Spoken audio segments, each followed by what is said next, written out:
मेरा संविधान मेरा स्वाभिमान। आदरणीय प्रधानमंत्री श्री नरेंद्र मोदी जी की प्रेरणा से भारतीय जनता पार्टी के द्वारा प्रारंभ किए गए इस विशेष अभियान जो 11 जनवरी से 25 जनवरी तक चलेगा, इस कार्यक्रम में आज यहां पर उपस्थित भारतीय जनता पार्टी के क्षेत्रीय अध्यक्ष श्री सहजानंद राय जी, लोकप्रिय सांसद श्री रविकिशन शुक्ला जी, कार्यक्रम की संयोजक पूर्व सांसद श्रीमती संगीता आजाद जी, SC/ST आयोग के उपाध्यक्ष पूर्व विधायक श्री बेचन राम जी, हमारे माननीय विधायकगण श्री श्रीराम चौहान जी, डॉक्टर विमलेश पासवान जी, विपिन सिंह जी, फतेह बहादुर सिंह जी, महेंद्र पाल सिंह जी, प्रदीप शुक्ला जी, राजेश त्रिपाठी जी, जिला पंचायत अध्यक्ष श्रीमती साधना सिंह जी, महापौर डॉक्टर मंगलेश श्रीवास्तव जी, भारतीय जनता पार्टी के जिला के अध्यक्ष युधिष्ठिर सिंह जी, महानगर अध्यक्ष श्री राजेश गुप्ता जी,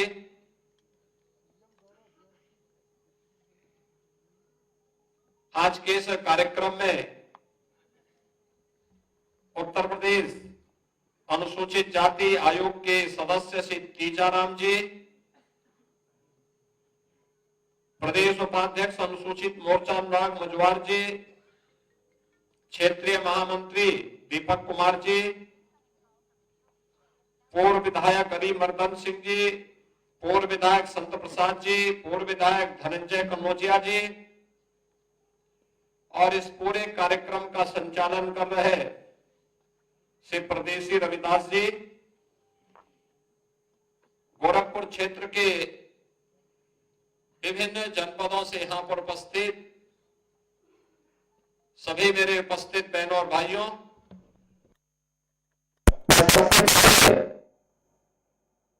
मेरा संविधान मेरा स्वाभिमान इस कार्यक्रम में आप सबके आगमन के लिए आपका मैं हृदय से स्वागत करता हूं, अभिनंदन करता हूं।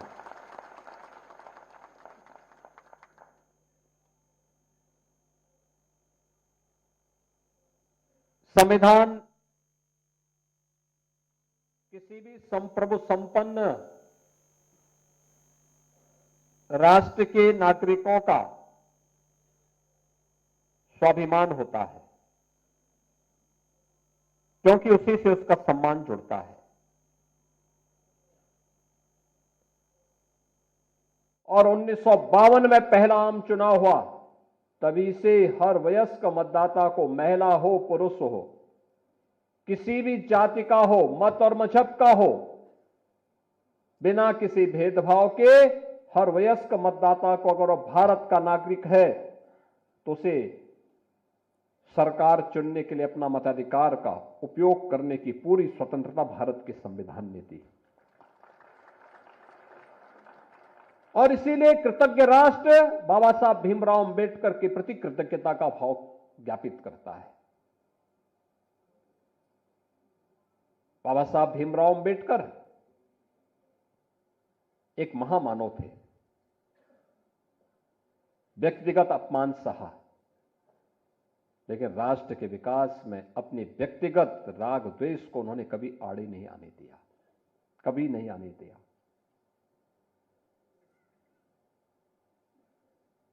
उन्होंने भेदभाव को सहा, उसके अनुरूप जीवन यापन किया, लेकिन राष्ट्र के विकास में ये भावनाएं कभी आड़े ना आने पाए, इसके लिए सदैव सजग होकर के, सचेत होकर के वे कार्य करते रहे। दुनिया की उच्चतम डिग्री उन्होंने हासिल की, लॉ की, अर्थशास्त्र की, प्रशासनिक व्यवस्था की, लेकिन कभी भी उन्होंने राष्ट्र के स्वाभिमान को आंच नहीं आने दी। जो महामानव देश के लिए लड़ता रहा, व्यक्तिगत मान अपमान की चिंता से ऊपर उठ करके देश और समाज के लिए कार्य करता रहा, वंचित तबके को, गरीबों को, महिलाओं को न्याय मिले, इसके लिए कार्य करता रहा, उस महामानव ने कभी अपनी व्यक्तिगत चिंता नहीं की। व्यक्तिगत मान अपमान की चिंता से ऊपर उठ करके और लगातार कार्य करता रहा। और यही कारण है कि हम सब उन्हें एक महामानव के रूप में मानते हैं। लोक कल्याण, राष्ट्र का कल्याण हो, यही उनका जीवन था। लेकिन उस महामानव को देश के अंदर आजादी के बाद बनी पहली सरकार ने जो सम्मान देना चाहिए था, नहीं दिया। 1952 में बाबा साहब अंबेडकर को चुनाव हराने के लिए कांग्रेस ने एड़ी चोटी लगाई थी। उन्हें चुनाव में परास्त करवाने का काम किया। बाबा साहब भीमराव अंबेडकर 1946 में संविधान सभा के सदस्य न बने, इसके लिए षड्यंत्र किए गए।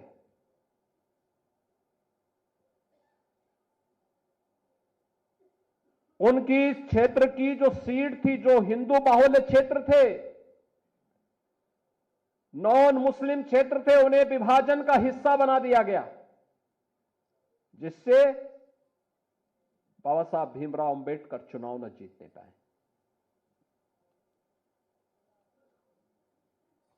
1954 में उपचुनाव में बाबा साहब भीमराव अंबेडकर ने फिर से मुंबई से चुनाव लड़ने की कोशिश की।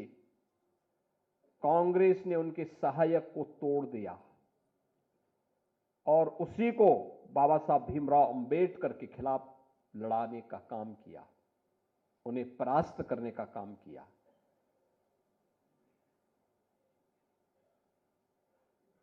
यानी कोई भी ऐसा षड्यंत्र कांग्रेस ने नहीं छोड़ा बाबा साहब भीमराव अंबेडकर को अपमानित करने के लिए।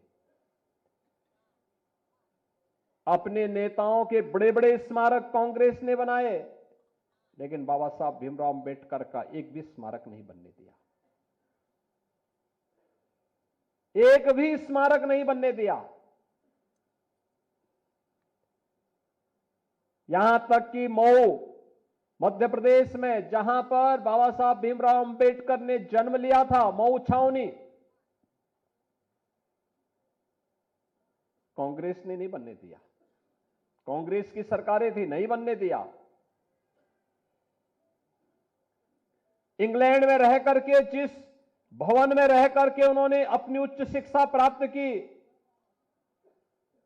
उस भवन को कभी भी भारत सरकार खरीदे और बाबा साहब भीमराव अंबेडकर का स्मारक बने, कांग्रेस ने नहीं किया। दिल्ली में रह करके जिस भवन में उन्होंने अपनी अंतिम श्वास ली, उस भवन को स्मारक बनाने की मांग हो रही थी 1956 से ही। 9 अलीपुर मार्ग दिल्ली का, नहीं बनने दिया कांग्रेस ने। नागपुर में जहां उन्होंने दीक्षा ली, वहां पर बाबा साहब भीमराव अंबेडकर का स्मारक बने, कांग्रेस ने नहीं बनने दिया। जहां उनका अंतिम संस्कार बना हुआ था मुंबई के चैत्य भूमि में, वहां स्मारक बने, कांग्रेस ने नहीं बनने दिया। बहनों और भाइयों, बाबा साहब भीमराव अंबेडकर के इन 5 स्थानों पर 5 अंतर्राष्ट्रीय स्मारक बनाने का काम अगर किसी ने किया है तो ये भारतीय जनता पार्टी ने किया है, प्रधानमंत्री मोदी जी ने किया है। मऊ छावनी मध्य प्रदेश में भारतीय जनता पार्टी के मुख्यमंत्री श्री सुंदरलाल पटवा थे। उन्होंने उस स्मारक का शुभारंभ किया था। प्रधानमंत्री उस समय अटल बिहारी वाजपेयी जी जब बने, उन्होंने उसका लोकार्पण किया। मोदी जी उस कार्यक्रम में वहां गए।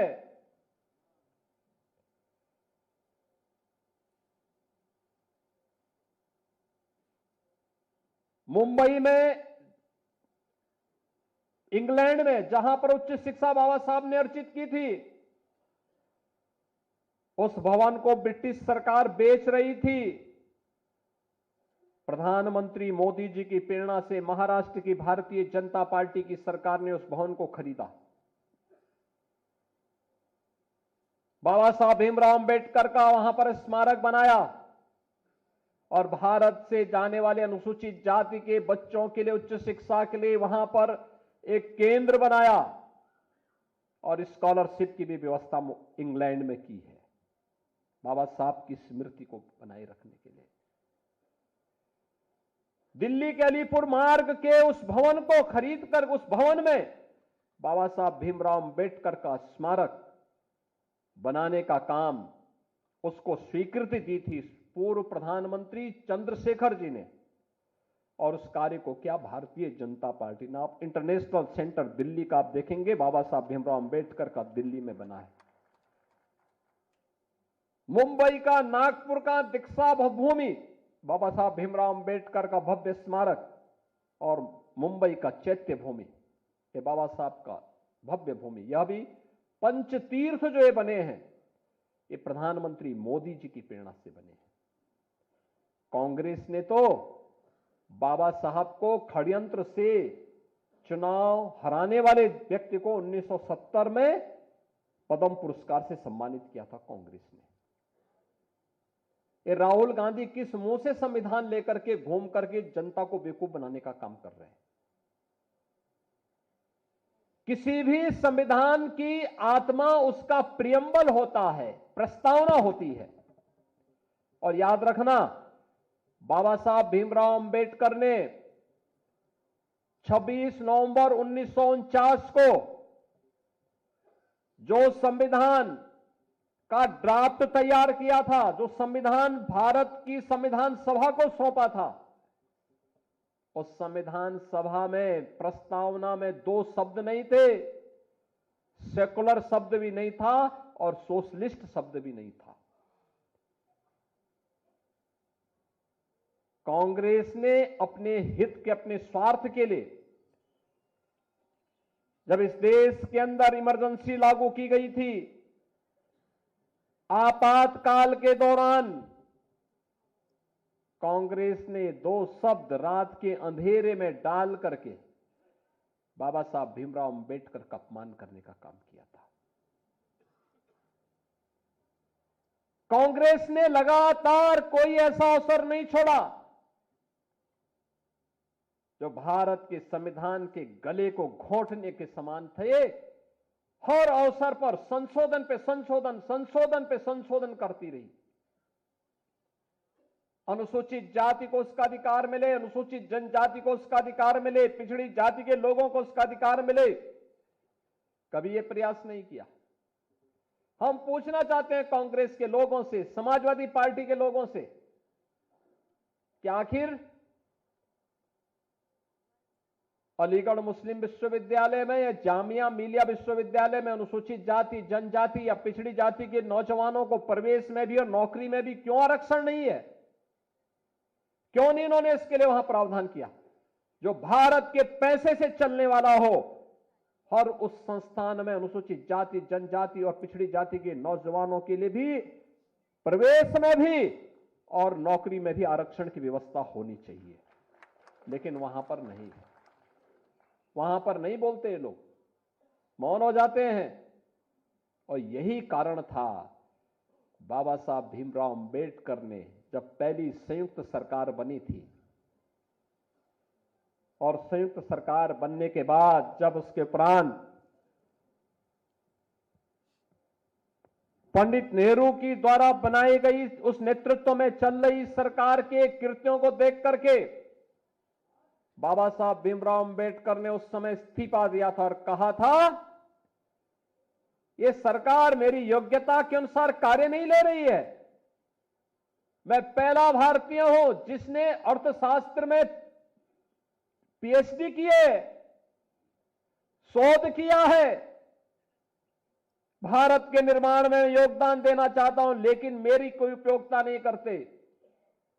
देश की महत्वपूर्ण उन समितियों में जो देश के विकास के लिए सहायक हो सकती है, उसमें मुझे कोई सम्मान नहीं दिया गया। मेरे अनुसूचित जाति जनजाति के लोगों के हितों के लिए, वंचितों के हितों के लिए इस सरकार के एजेंडे में कुछ भी नहीं है। यह तो केवल और केवल इस सरकार को विभाजन के बाद भी केवल मुस्लिम तुष्टीकरण की चिंता है, इसलिए मैं अपने पद से इस्तीफा दे रहा हूं। यह कहते हुए इन्होंने इस्तीफा दे दिया था। और कांग्रेस की हर कृत्य वही है आज भी, तनिक भी उसमें कुछ बदला नहीं है। जो कांग्रेस है वही समाजवादी पार्टी भी है। याद करिए, कन्नौज के मेडिकल कॉलेज का नामकरण बाबा साहब डॉक्टर भीमराव अंबेडकर के नाम पे था। समाजवादी पार्टी की सरकार अखिलेश यादव के नाम पे बनी तो उन्होंने बाबा साहब भीमराव अंबेडकर के नाम को हटा दिया। और तो बाद में हमारी सरकार आई तो फिर मैंने वहां पे उस मेडिकल कॉलेज का नामकरण फिर से बाबा साहब भीमराव अंबेडकर के नाम पे किया। इन्होंने अखिलेश यादव, जब आपने देखा होगा 2012 में प्रदेश के मुख्यमंत्री बने थे,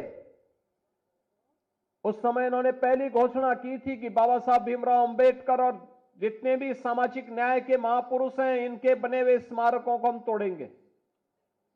तब भारतीय जनता पार्टी ने कहा था कि सामाजिक न्याय के पुरोधाओं की ओर उठने वाले हर हाथ के खिलाफ मुंहतोड़ जवाब देने के लिए भारतीय जनता पार्टी तैयार है।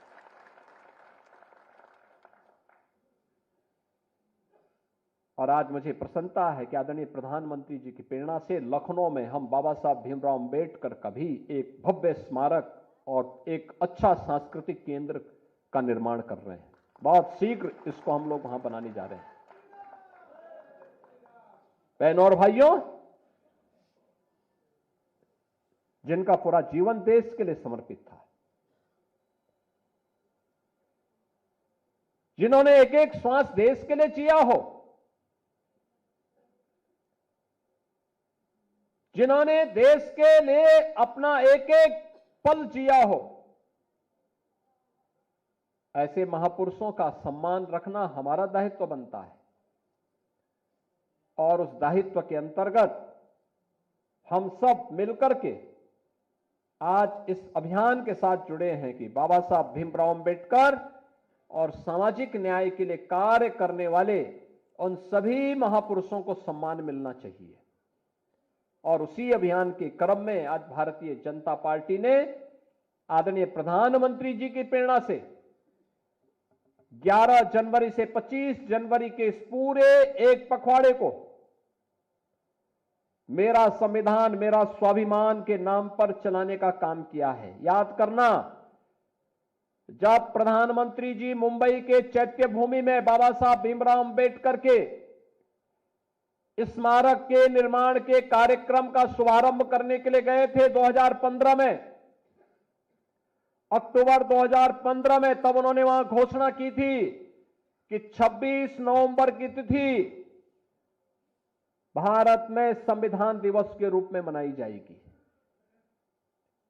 26 नवंबर 1949 को बाबा साहब भीमराव अंबेडकर ने संविधान की पूरी ड्राफ्ट तैयार करके भारत के संविधान सभा को सौंपी थी। और 2015 से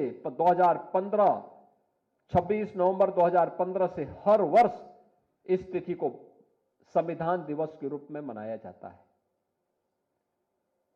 एक तरफ भारतीय जनता पार्टी जो बाबा साहब भीमराव अंबेडकर के मूल्यों आदर्शों से प्रेरित होकर के बिना भेदभाव के हर गरीब, हर वंचित, हर अनुसूचित जाति, जनजाति और पिछड़ी जाति महिलाओं के हितों के लिए, उनके हक के लिए कार्य कर रही है। एक तरफ भारतीय जनता पार्टी है और दूसरी तरफ वे कांग्रेस और समाजवादी पार्टी के लोग, जिन्होंने अनुसूचित जाति, जनजाति के लोगों के हकों पर हमेशा कुठाराघात डाला, हमला किया, उनका शोषण किया, उनको प्रताड़ित किया। दूसरी तरफ यह अवसर इसलिए हमारे लिए महत्वपूर्ण है कि 26 जनवरी को भारत के संविधान को लागू किए हुए 75 वर्ष पूरे होने जा रहे हैं। इन 75 वर्षों की इस यात्रा का आत्ममंथन हम सबको करना होगा और इसके लिए बाबा साहब भीमराव अंबेडकर के प्रति कृतज्ञता ज्ञापित करना होगा। आज जो अधिकार आप सबको प्राप्त हैं, आज जो बिना भेदभाव के शासन की योजना, केवल वोटिंग राइट नहीं, जो मोदी जी के नेतृत्व में आपने 10 वर्ष में देखा होगा, हर गरीब की सिर को ढकने के लिए आवास मिला है। उत्तर प्रदेश में 56 लाख गरीबों का एक एक आवास बना, 2.25 करोड़ गरीबों के घर में एक एक शौचालय बन गया, 10 करोड़ गरीबों को आयुष्मान भारत की सुविधा का लाभ प्राप्त हो रहा है, 15 करोड़ गरीबों को फ्री में राशन की सुविधा का लाभ प्राप्त हो रहा है, लगभग 2 करोड़ गरीबों के घर में रसोई गैस का निःशुल्क चूल्हा जल रहा है। बहनों और भाइयों, शासन की हर सुविधा का लाभ जो आज प्राप्त हो रहा है, यह लाभ वही है जिसकी नींव देश के संविधान को बनाते समय बाबा साहब भीमराव अंबेडकर ने रख दी थी।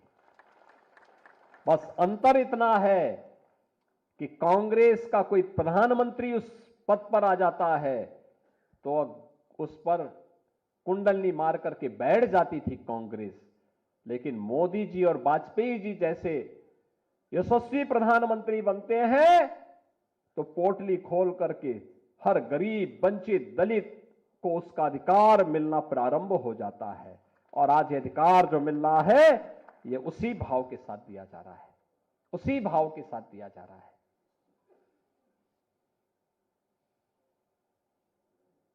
हर व्यक्ति को न्याय मिले, सबको सुरक्षा मिले, सबको अनुसार समता का व्यवहार सबके साथ हो, इसमें कहां भेदभाव है, इसमें कहां कोई तुष्टीकरण है। यही तो बाबा साहब भीमराव अंबेडकर चाहते थे, यही चाहते थे। लेकिन जिन्होंने बाबा साहब भीमराव अंबेडकर का सदैव अपमान किया, जिन्होंने बाबा साहब भीमराव अंबेडकर के जीते जीतो उनको अपमानित करते रहे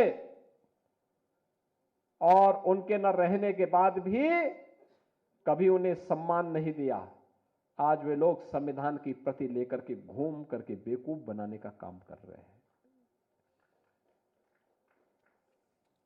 वही काम कर रहे हैं जिन्होंने संविधान का गला घोंटा, इमरजेंसी लगाई, देश की सत्ता को अपनी बबौती मान करके संविधान का गला घोंटते रहे। वे लोग आज संविधान का ठेका लेकर के घूम रहे हैं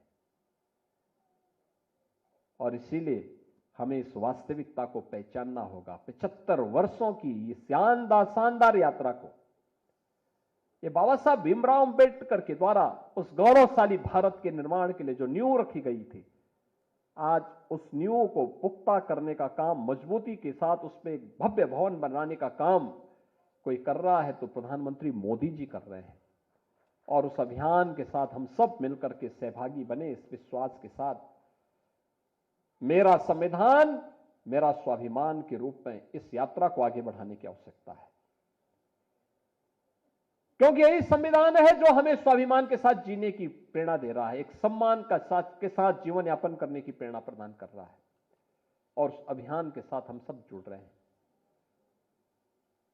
मैंने आपको बताया ना पहले ही, भारत पहला देश है। याद रखना, भारत से पहले इंग्लैंड में और अमेरिका में लोकतंत्र आ गया था, लेकिन वहां वंचितों को अधिकार, वहां पर दलितों को अधिकार, वहां पर महिलाओं को अधिकार भारत से बाद में मिला है, क्योंकि वहां पे बाबा साहब भीमराव अंबेडकर जैसा महामानव नहीं था। उन्होंने भारत से सीखा है। भारत ने पहले दिन से, और अब तो प्रधानमंत्री मोदी जी ने व्यवस्था सुनिश्चित कर दी है, 2029 के बाद 1/3 सीटों पर सांसद और विधायक बनकर के महिलाएं जाएंगी। बहनों और भाइयों, हम सबको भी उसके अनुरूप अपने आप को तैयार करना है। बाबा साहब भीमराव अंबेडकर हमेशा इस बारे में कहते थे दलितों से कि बच्चों को खूब पढ़ाओ लिखाओ, शिक्षित बनाओगे तो ज्ञानवान बनेगा, और शिक्षित बनेगा तो अपने लिए न्याय मांग लेगा, अपने अधिकारों को भी प्राप्त कर लेगा। लेकिन जब पढ़ाएंगे लिखाएंगे नहीं तो क्या होगा? आज सरकार इस पे काम कर रही है। अनुसूचित जाति जनजाति से जुड़े हुए सभी बच्चों की एजुकेशन फ्री है, स्कॉलरशिप मिल रही है, शुल्क प्रतिपूर्ति उपलब्ध कराई जा रही है। डबल इंजन की सरकार इसके लिए लगातार कार्य कर रही है। हम सब इसके लिए लगे हुए हैं। हमारी सरकार आई थी, हमने इस बात को सुनिश्चित किया कि बाबा साहब भीमराव अंबेडकर का चित्र हर सरकारी कार्यालय में लगने चाहिए। सरकारी कार्यालय में बाबा साहब के चित्र लगने चाहिए और उनके प्रति कृतज्ञता ज्ञापित हर भारत के नागरिक को करना चाहिए। बहनों और भाइयों, बाबा साहब भीमराव अंबेडकर का जीवन देश के लिए समर्पित था, भारत के लिए समर्पित था, और इसलिए 75 वर्ष की यात्रा बाबा साहब भीमराव अंबेडकर की प्रति कृतज्ञता ज्ञापित करने की यात्रा है। 75 वर्ष की यह यात्रा बाबा साहब भीमराव अंबेडकर के प्रति नतमस्तक होने की यात्रा है, उनसे प्रेरणा प्राप्त करने की यात्रा है, भारत के संविधान की मूल भावनाओं का सम्मान करते हुए आगे बढ़ने की यात्रा है। और उस यात्रा के साथ सहभागी बनने के लिए गोरखपुर क्षेत्र ने इस कार्यक्रम को यहां पर आयोजित किया है। और मैं आप सबसे इस बारे में कहूंगा, हमारा प्रयास होना चाहिए कि 26 जनवरी के दिन हर बूथ स्तर पर हमारा प्रयास होना चाहिए एकत्र होकर के हर कार्यकर्ता, हर नागरिक संविधान की प्रस्तावना का वाचन करें, बाबा साहब भीमराव अंबेडकर का चित्र लगा करके, पुष्पांजलि करके, और उनके सामने उनकी प्रस्तावना का, क्योंकि संविधान की आत्मा उसकी प्रस्तावना में है, प्रस्तावना का वाचन करके बाबा साहब भीमराव अंबेडकर की प्रति कृतज्ञता ज्ञापित करें। नए भारत के निर्माण में और एक विकसित भारत की परिकल्पना को साकार करने के लिए यह आवश्यक है, उसी अभियान के साथ हमें जुड़ना होगा। मुझे पूरा विश्वास है कि जो उत्साह आज आपके पास है, जो उत्साह के साथ आप यहां पर उपस्थित हुए हैं, यह उत्साह निरंतर आगे बढ़ते रहना चाहिए। मैं आज के इस अवसर पर बाबा साहब भीमराव अंबेडकर की स्मृतियों को नमन करते हुए भारतीय जनता पार्टी अनुसूचित मोर्चा के सभी पदाधिकारियों को, इस कार्यक्रम की संयोजक श्रीमती संगीता आजाद जी को और उनकी पूरी टीम को हृदय से धन्यवाद देता हूं और विश्वास व्यक्त करता हूं कि केवल अनुसूचित जाति के ही कार्यकर्ता नहीं, बल्कि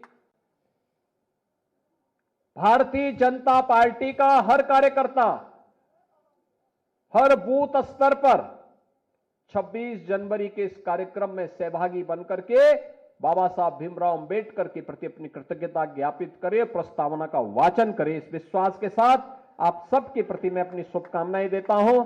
धन्यवाद। जय हिंद।